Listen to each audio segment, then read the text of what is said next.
हरि ओम हरि ओम हरि ओम। देवों के देव महादेव, हर हर महादेव। ओम नमः शिवाय।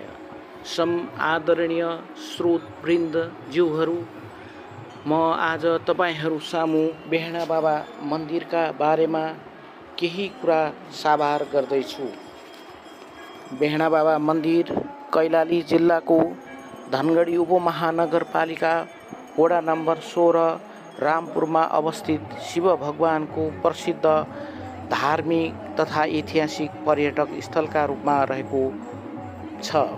यो मन्दिर धनगढी सदरमुकामदेखि अन्दाजी करिब 12 किलोमिटरको दूरीमा पूर्व उत्तरतिरको घना जङ्गलका बीचमा हिन्दूहरूको आस्था तथा भरोसाका रूपमा रहेको पाइन्छ।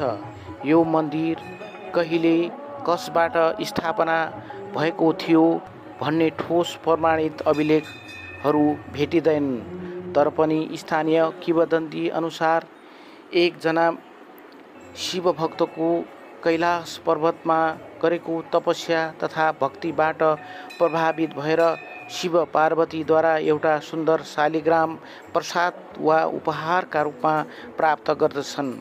उक्त शालिग्रामलाई भुइँमा नराखी घर लैजानु पर्ने थियो, तर हालको मन्दिर रहेको घना जङ्गल नजिक आइपुग्दा उक्त भक्तलाई शौच दिशा पिसाब गर्नुपर्ने बाध्यता लाग्छ।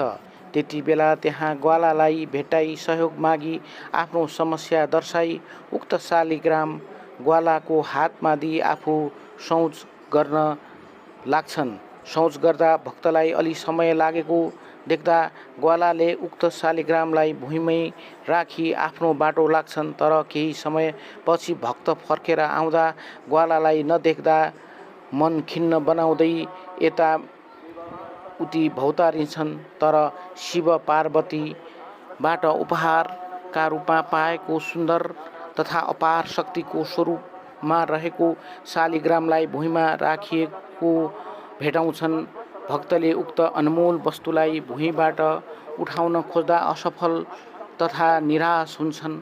कुनै पनि किसिमको ताकत जोर बल लाग्दैन र निराश भएर शालिग्रामलाई छोडेर घरतिर लाग्दछन्। तर समय बित्दै जाँदा उक्त शक्तिको स्रोतमा रहेको शालिग्राम जमिनमा पुरिन्छ र त्यही पुरिएको ठाउँमा एउटा दुधालु गाई नित्य रूपमा दुध झारेको देख्दा गोठालाहरूद्वारा उक्त ठाउँलाई उत्खनन गरी हेर्दा उक्त एउटा विशाल सुन्दर शिवलिङ्ग भेटाउँछन्।